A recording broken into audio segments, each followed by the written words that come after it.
Biar ibu juga lega. Oke, selamat pagi. Sebelum kita mulai kegiatan pembelajaran kita di hari ini, kita kegiatan bidang untuk bersurat.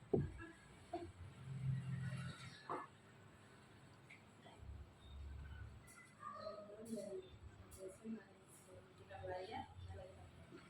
Puji syukur kami naikkan kepada Bapa segala kasih dan kemuliaan.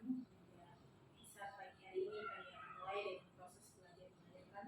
Tuhan berkatilah kami sehingga apa yang diberikan oleh dapat mengerti dan mau menjadi bekal dan bukan pula Mama yang akan memberikan materi biarlah seluruh apa yang dilakukan boleh jadi seperti yang baik. Silakan Yesus, haleluya. Amin. Kita tidak absen dulu. Vika, Dewi, Esther, Shelly, Urbanus mana? Tanpa informasi, Ameli.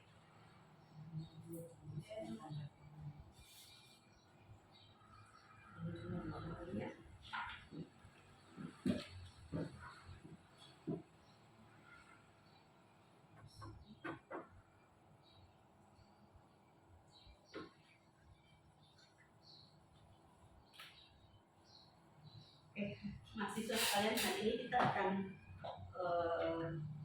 berbicara tentang media dan metode. Ada yang sudah baca tentang materi ini? Apa yang Anda ketahui tentang media? Hari ini kita khusus fokus kepada media, ya. Apa yang Anda ketahui tentang media?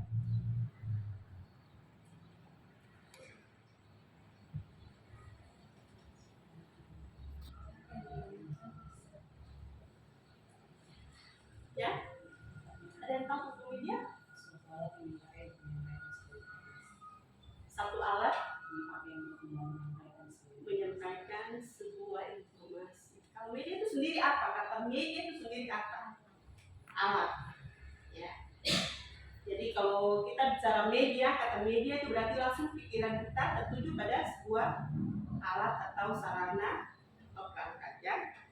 Oke, kita lihat pengertian media. Media itu berasal dari bahasa Latin, yaitu medium, artinya perantara atau pengantar.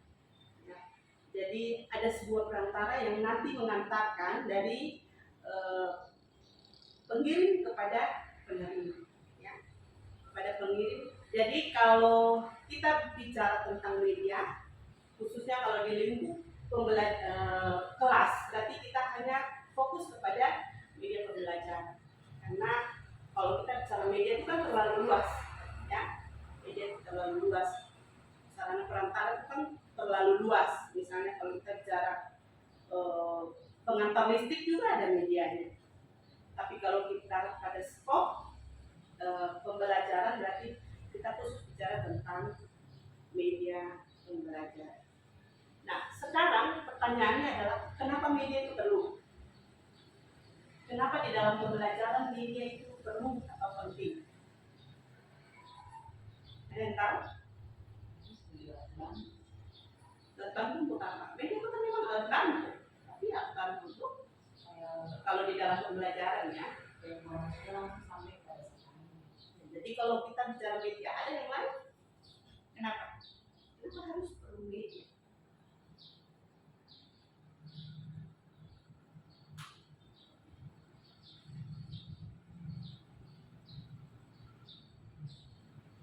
Ada yang tahu? Perlu kita pahami, media itu cuma perantara. Jadi media itu bukan satu tujuan, ya.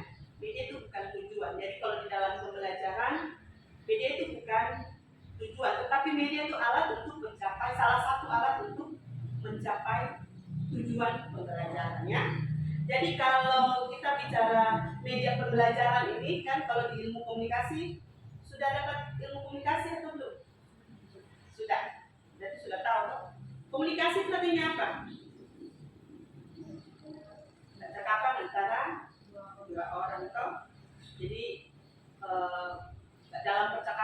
kan pasti ada isi, ya, ada isi, ada sesuatu pesan yang hendak kita sampaikan kepada orang. Jadi di dalam pencapaian atau di dalam menyampaikan pesan itu kita harus meyakinkan bahwa pesan kita itu harus sampai ke orang tersebut.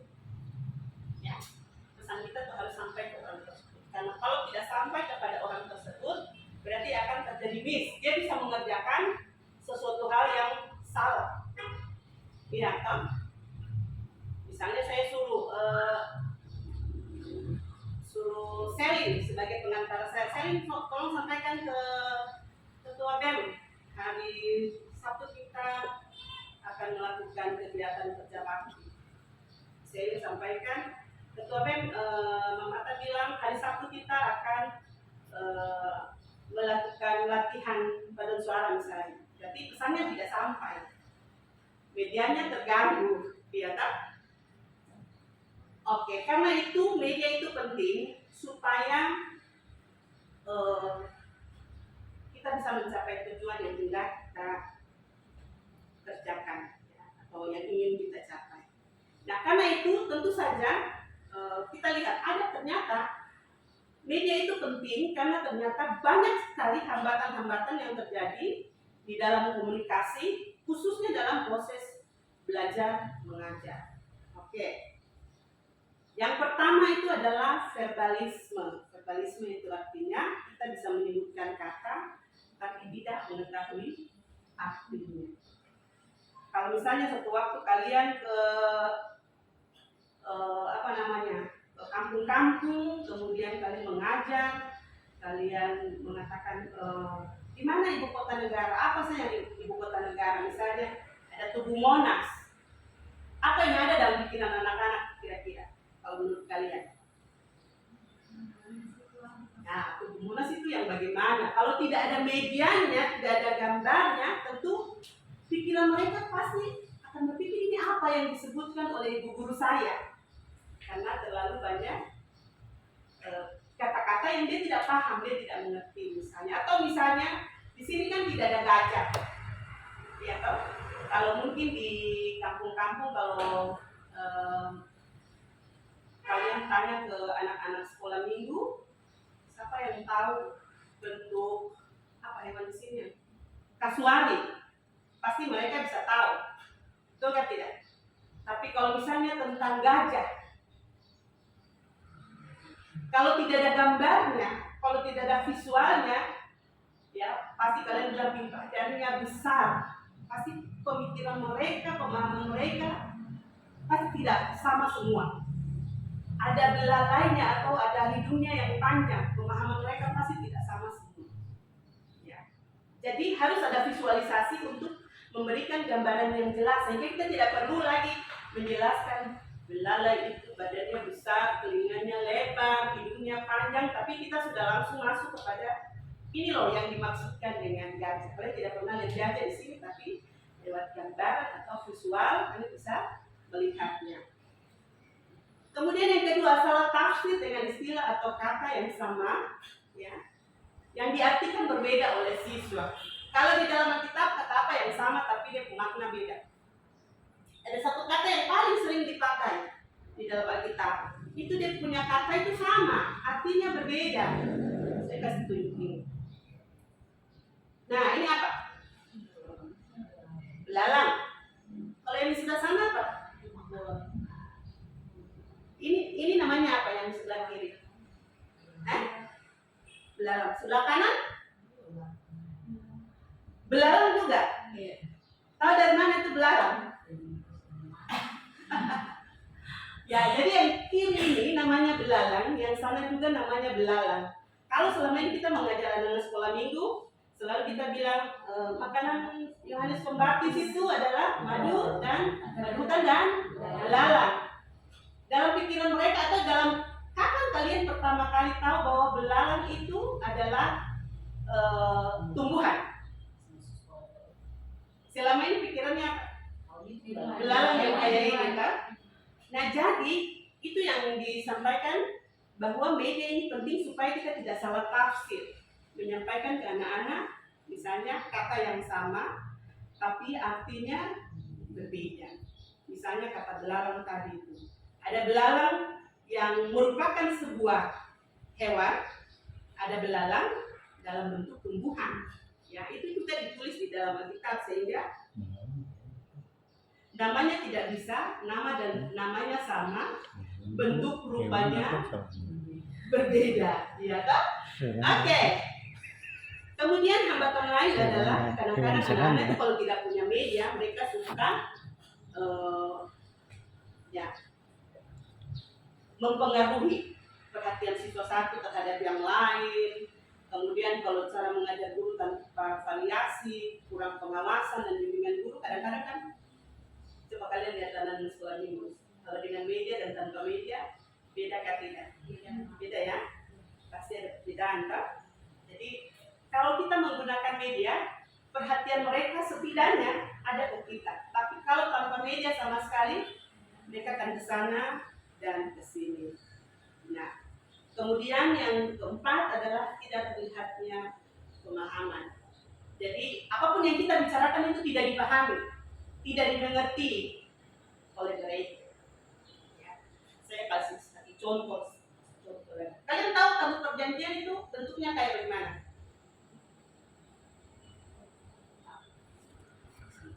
Jadi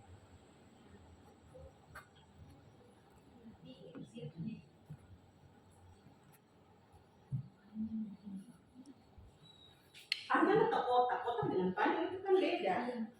Harus dibedakan. Panjang, kotak. Kotak atau panjang ini? Panjang dan kotak. Ya, makanya kita perlu ya itu bisa mengetahui. Selama ini saya percaya bahwa banyak orang tua juga yang tidak tahu atau belum pernah melihat gambar tentang tabut perjanjian. Yang banyak orang tidak tahu. Tapi kalau lewat visual kita pasti tahu. Tapi kalau apa yang dibawa bangsa Israel keluar dari Mesir, tabut perjanjian, tapi bentuk tabutnya itu pasti banyak orang dewasa juga tidak paham atau tidak memahami. Makanya kita butuh yang namanya media untuk memberikan gambaran atau memberikan penjelasan tentang kata-kata yang kita mau sampaikan. Oke, sampai di sini ada yang mau bertanya? Ada yang mau bertanya?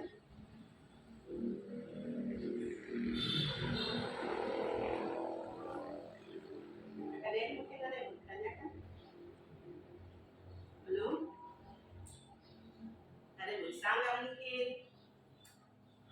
Kalau tidak ada kita lanjut. Oke, kita lihat 3 kelebihan media menurut Gerlach dan Kelly. Yang pertama adalah kemampuan fiksatif. Fiksatif ini yang bagaimana?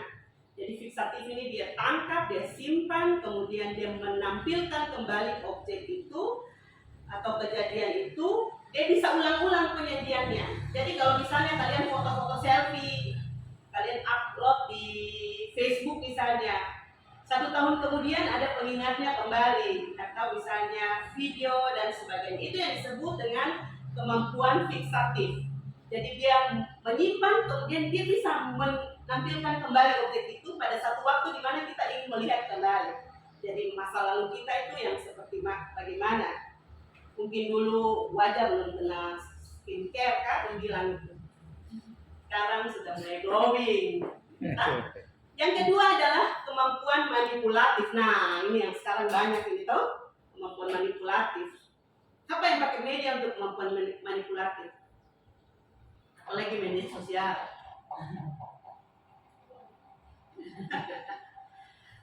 Dong foto-foto terus dia tuh belum mandi lah itu, yang pakai apa itu?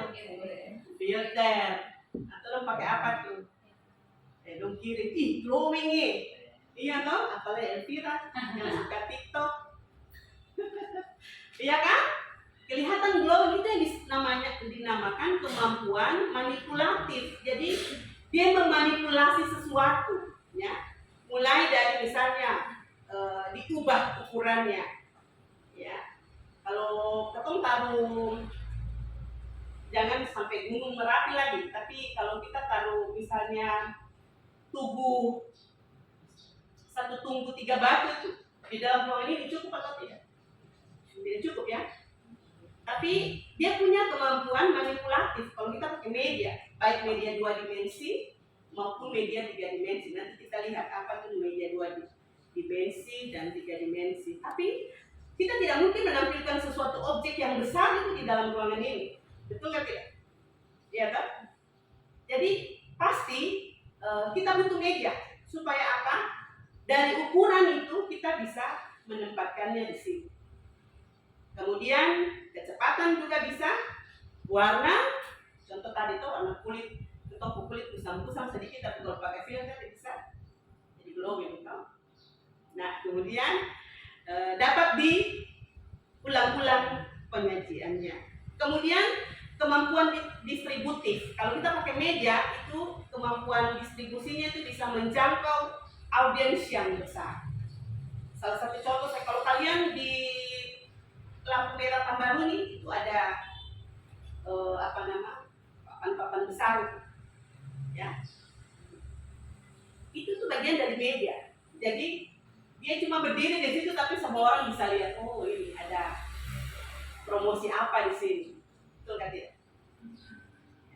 Atau bisa juga misalnya di media-media sosial kita tampilkan sesuatu tapi yang bisa menjangkau untuk melihat, menonton dan sebagainya, memberikan komentar, ya, itu semua bisa banyak orang di sana.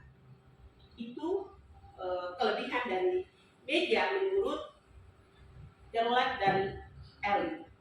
Oke, kita lanjut. Nah, fungsi media dalam proses pembelajaran ada beberapa ya, ada beberapa. Kita lihat satu-satu. Ya, cukup banyak di sini. Ya, ini kalian kenal nggak tidak foto ini? Coba, kenal nggak tidak? Ya? Wih, ternyata kalian kenal ya. Ini Jalan Ishak Talus saya tempo dulu kan. Kalau tidak ada ini berarti kita tidak tahu peristiwa apa yang atau kondisi dulunya itu bagaimana. Iya kan? Ya, waktu itu masih zamannya celana-celana pendek ini. Ya. Kaos-kaosnya masih putih-putih semua. Jadi dengan media selain kita bisa melihat peristiwa masa lampau, tapi kita seolah-olah berada di masa lampau gitu toh. Ternyata kondisi di zaman dulu tuh kayak begini ya. Oke? Yang berikut, mengamati benda atau peristiwa yang suka dikunjungi, berbahaya atau terlarang. Iya toh? Saya kepingin pergi lihat singa dulu. Kan tidak mungkin kita pergi lihat singa. Atau kita mau memberikan pengajaran kepada anak-anak untuk mengenal hewan-hewan buas misalnya. Kalau di PAUD itu kan ada tuh mengenal berbagai jenis hewan, termasuk hewan buas. Kita tidak mungkin mengantarkan anak-anak kita untuk ini yang nama singa, ini yang nama harimau. Tapi mereka bisa mengenal lewat media, ya, atau gambar-gambar, atau video, ya. Oke, kemudian yang berikut adalah memperoleh gambaran yang jelas tentang benda yang suka diamati secara langsung karena ukurannya baik terlalu kecil maupun terlalu besar. Kalau yang terlalu kecil itu misalnya apa? Apa? Bakteri. Ya, bakteri, amuba dan sebagainya itu kan ukurannya terlalu kecil. Tapi kita bisa mengenal kalau kita pakai media. Kemudian yang terlalu besar seperti alam semesta, kita kan tidak bisa melihat ini alam semesta, tapi ketika kita pakai media kita tahu bahwa kondisi alam semesta itu seperti ini. Ternyata bumi dan planet-planet lainnya berputar mengelilingi matahari. Ya, seperti itu. Kita lanjut, mendengarkan suara yang suka ditangkap seperti denyut jantung. Siapa yang pernah dengar denyut jantung sendiri? Nggak ada. Biasa dengar lewat mana? Stetoskop. Itu juga kan di alat penangkap.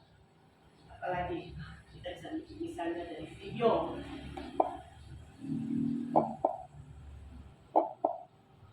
Seperti itu denyut jantung. Jadi kalau dia masih berdenyut berdenyut, tandanya kita masih hidup toh. Tapi kalau dia tidak berdenyut, berarti tandanya kita penghuni Audionya. jalan kulkas. Video. Oke ya, oke lanjut.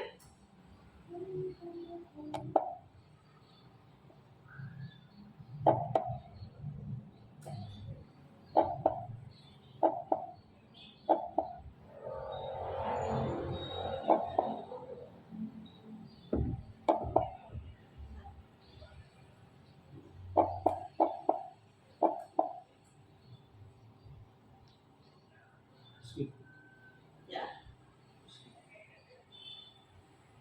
Oke. Mengamati dengan teliti binatang-binatang yang suka diamati secara langsung karena suka ditangkap. Yang bilang Papua ini negeri cendrawasih. Siapa yang sudah cendrawasih secara langsung? Cuma Dewi dengan pernah lihat cendrawasih penari kabalok? Sudah secara langsung. Oke, tapi banyak yang belum pernah lihat toh. Nah, kita bisa kasih. Seperti tadi. Cendrawasih lagi menari.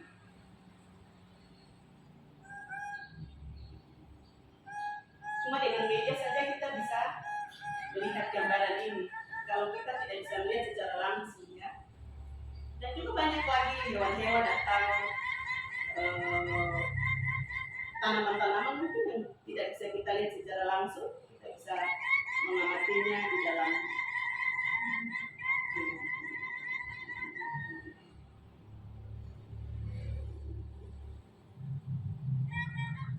harusnya ini di hutan mana nih Del? Di hutan Arguni kah, Kaimana kah, atau hutan Kayuni kah?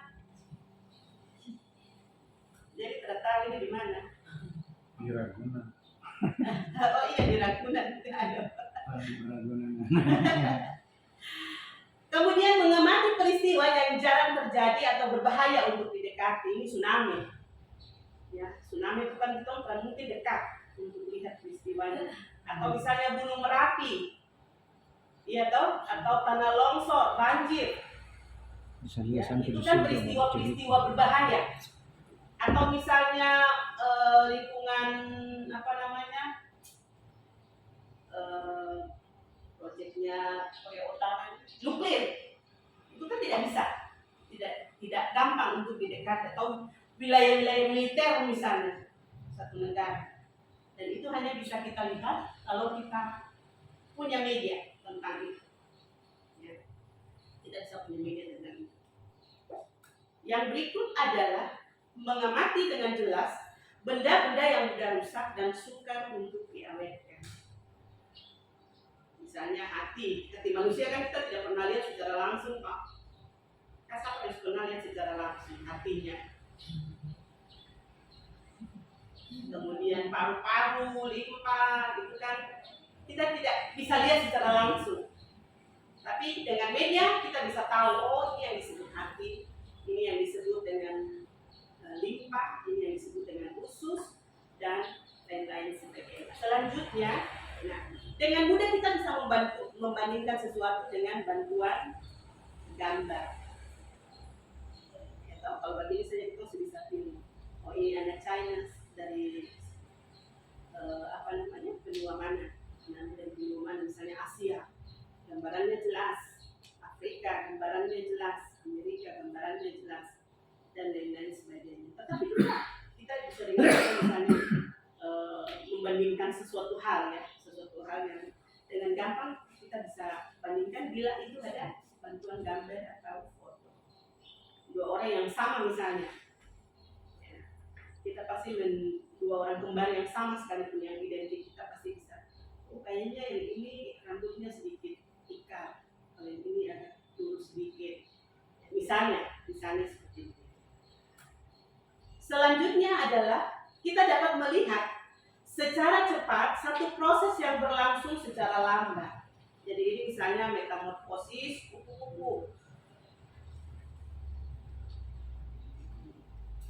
Metamorfosis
metamorfosis itu jadi proses yang lambat itu juga misalnya kalau sekarang yang lagi tren dari anak apa itu biasa apa namanya proses terbalik itu yang tua kemudian sekarang lagi tren di TikTok kan yang dari apa ada gambaran orang tua kemudian 15 tahun kemudian 15 tahun sampai dia jadi anak kecil kembali wajahnya kayak itu seperti itu. Ya itu karena apa ada media toh. Kalau tidak kan kita tidak bisa lihat gambaran dari awal kan. Oke.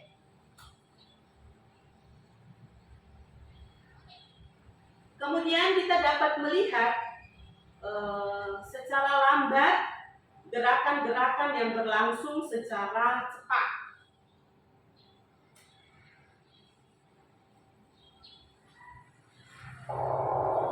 Jadi kalau tadi cepat ke lambat ini dari tadi lambat ke lambat dibuat cepat, ini sekarang cepat dibuat lambat. But the rock's enormous mass is only part of the threat. Ini sebenarnya As it gets closer to the planet, the Earth's gravitational pull gets asteroid ya yang jatuh causing the asteroid to accelerate until it's traveling at more than 70,000 kilometers per itu hour. kecepatannya kan tinggi sekali, tetapi dibuat lambat Mass supaya times kita bisa acceleration equals mempunyai force. gambaran tentang bagaimana dia jatuh. Ya. As the asteroid encounters atmosphere, friction turns it into a fireball.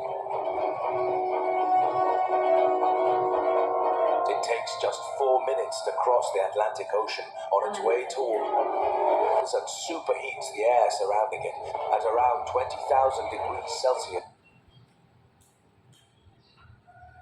Oke, kita lanjut. Kemudian mengamati gerakan-gerakan mesin ini yang ke-11 ya, mengamati gerakan mesin atau alat yang sukar diamati secara langsung karena memang kita tidak boleh ada di situ, tapi kita misalnya ingin ya, misalnya orang-orang teknik dan sebagainya mereka ingin melihat ini proses ini. Kalau yang ini adalah proses pembuatan kabel baja ya, kabel baja ya. Jadi kita juga tidak mungkin ada di situ karena selain tidak diperbolehkan masuk karena itu apa namanya tempat kerja, berbahaya juga, hanya orang-orang yang punya keahlian ya, profesional di bidang itu yang bisa masuk ke situ. Tetapi juga karena kita ingin melihat sesuatu yang lebih detail ya, karena itu perlu media untuk kita melihat. Coba kita lihat sedikit.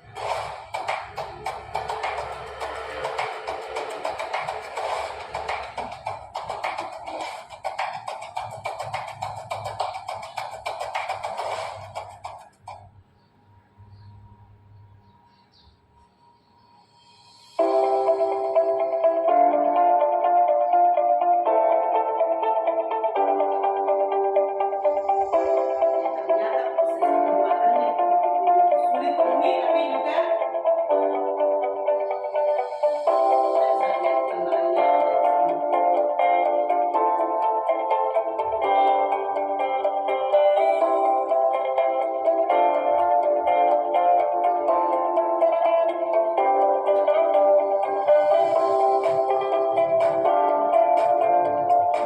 Ya, kita sudah ada gambarnya.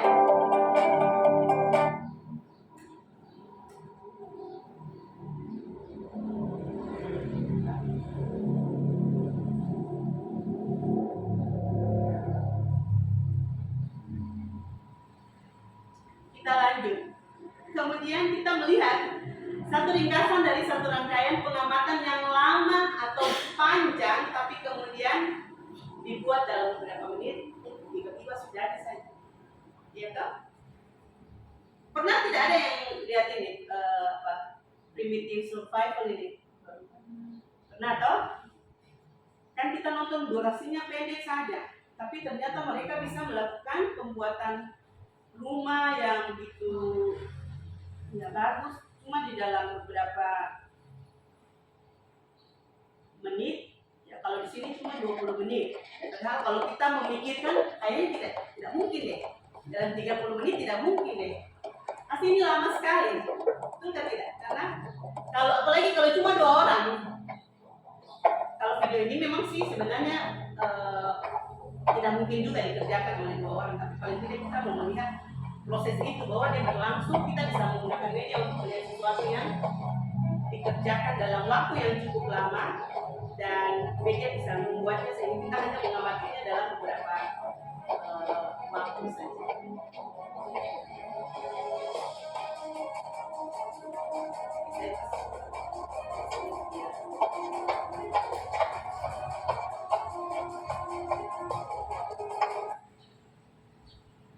Di waktu di menit ke berapa nih? Ya, sudah terjadi menit ke 16 ya, sudah terjadi.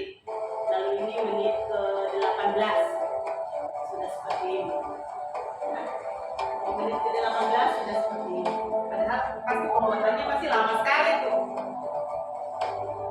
Tapi dengan gambaran media kita bisa menghemat waktu untuk melihat prosesnya. Oke, kita lanjut.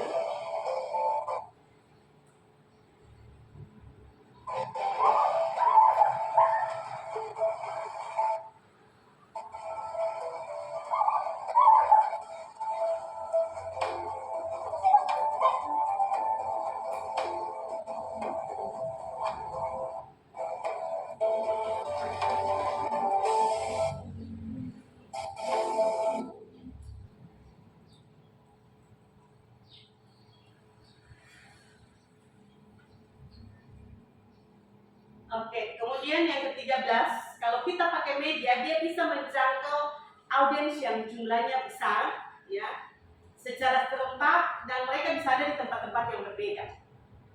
Kalau misalnya kita kirim upload kita punya foto di Facebook misalnya, yang lihat itu kan kita teman-teman yang dari Maluku, teman-teman yang ada di Kaimana, ya toh, mereka bisa serentak lihat.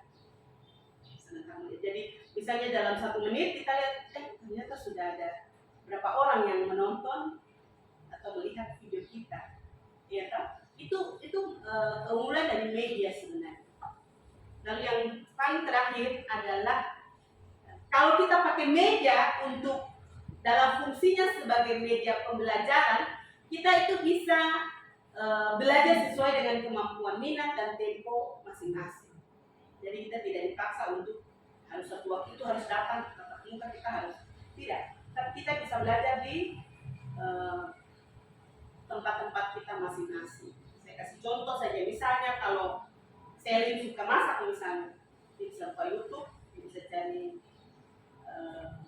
menu masakan yang enak, baru kemudian bisa olah. Ya, karena minatnya di situ misalnya. Atau misalnya ada yang minat nyanyi atau main musik, dia bisa buka YouTube untuk cari kunci, misalnya cari nada-nada kunci untuk main gitar atau main piano, ya. Jadi itu manfaat atau fungsi dari media pembelajaran. Kemudian media pembelajaran ini kan kalau kita kemas menggunakan teknologi, berarti sebutannya juga akan berubah menjadi teknologi pembelajaran. Tetapi itu semuanya adalah media yang dipakai untuk merancang, mengembangkan, menerapkan, dan mengelola serta menilai proses dan sumber belajar. Ya, jadi semua itu dipakai untuk penerapan pengelolaan sampai dengan proses penilaian proses dan sumber belajar. Jadi kalau kita mau pakai atau menggunakan teknologi media masuk ke dalam teknologinya untuk menjadi teknologi pembelajaran, berarti yang harus kita ingat adalah kita harus melibatkan orang, kita harus punya prosedur, kita harus punya ide, dan kita harus punya peralatan. Tapi saya percaya bahwa sekarang ini kan HP itu kita pakai untuk semua, pasti punya laptop ada, punya HP, yang penting itu dipakai untuk hal-hal yang bermanfaat. Apalagi tanggung jawab kalian nanti sebagai guru agama. Berarti kalau kita mau bersaing dengan guru-guru agama yang lain di luar sana, berarti kita harus menguasai teknologi pembelajaran. Minimal kita harus paham apa itu teknologi pembelajaran, termasuk pada tahapan-tahapannya, sampai dengan kita menguasai dan menggunakan itu di dalam pembelajaran. Oke, sampai di sini ada yang mau bertanya? Saya ada mau tanyakan? Menyangkut dengan media dan penjelasan-penjelasannya.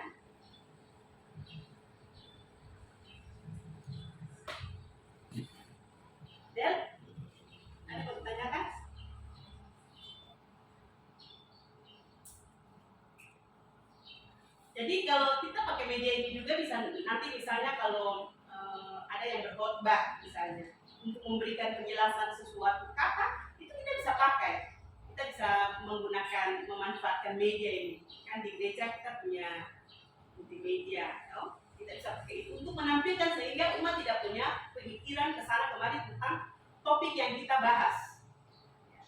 Misalnya tadi tentang kata tabut saja kan semua orang punya pikiran kesana kesini, tapi kalau kita punya gambarannya, ini loh Bapak Ibu yang dimaksudkan dengan tabut, ya kan? Ini loh Bapak Ibu yang dimaksudkan dengan belalang. Jadi supaya jangan Bapak Ibu berpikir bahwa belalang yang dimaksudkan di sini adalah hewan lagi, tapi yang dimaksudkan belalang di sini adalah buah, sejenis buah pada masa itu. Karena kalau kita bilang belalang misalnya, kalau kita tidak pakai media untuk memberikan gambaran, kita bilang dia punya bentuk itu seperti sayur kacang apa tuh? Buncis atau sama dengan pete, tapi ukurannya lebih kecil. Orang bingung, iya kan? Orang akan bingung. Jadi di dalam metode berkhotbah pun kalau memang ada kata-kata yang sukar untuk dipahami supaya tidak membingungkan dan memberikan salah penafsiran kepada umat yang kita sementara khotbah ini, berarti kita bisa pakai media. Bisa ya? Jadi khotbah juga kan salah satu metode toh. Khotbah juga kan metode dari pembelajaran, jadi kita bisa pakai itu. Kita juga tampilkan bersamaan dengan media. Oke, baik, kalian mau bertanya? Sekali lagi, tidak silakan. Dia bagaimana? Maksudnya apa namanya dari mau menjelaskan soal media ini karena pengalaman menggunakan media waktu melakukan praktek pemilihannya di gereja Shalom Baru karena tidak sempat oleh proteksinya tidak sempat sekali lalu pakai HP buat mengenai itu, tapi orang tidak menerima itu. Maksudnya? Jadi dong tidak, saya dong nggak mau kalau mahasiswa kalau dia berbuat kan pakai HP, jadi kayak bingung tuh maksudnya. Jadi kan kita kayak kamu sudah kuota yang bisa sekali gitu, tapi ada orang dia yang tidak menerima hal itu dia. Oke, berarti mungkin mereka tidak punya HP pertama atau mungkin juga mereka kalau di sini mungkin tanpa kayak Soalnya bilang itu pakai kayak pakai kertas yang memang sudah tulis gitu, lalu ada juga pendeta nggak begitu. begitu. Iya, jadi kalau itu khotbahnya di mana? Di mimbar atau di ibadah unit? Ibadah unit. Oh iya, nanti memang ada penjelasan tentang. Jadi begini, kalau kita pakai media itu memang tidak seharusnya kan media ini banyak. Ada yang namanya media 2 dimensi, 3 dimensi, kemudian media digital dan sebagainya. Jadi kalau mungkin kalau kita mau memberikan gambaran di lokasi seperti itu kan itu bukan di gereja, tidak ada fasilitasnya untuk itu. Jadi mungkin kalau memang Kadeli melihat bahwa ini perlu untuk disampaikan, ada penjelasan atau pengertian dari sebuah kata yang ingin saya sampaikan kepada umat saya, maka itu bisa dibuat dalam bentuk gambar.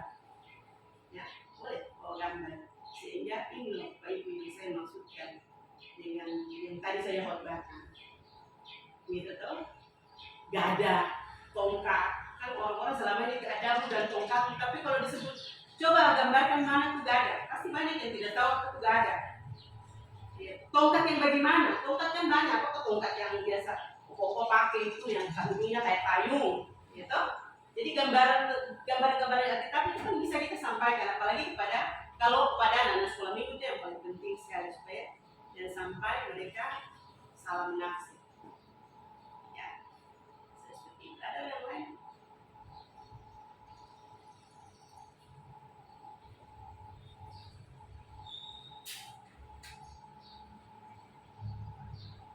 Oke, kalau tidak ada sampai di sini pertemuan kita untuk hari ini.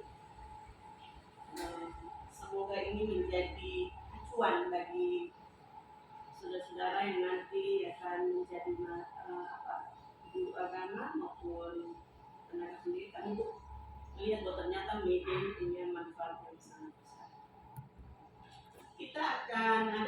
pertemuan minggu depan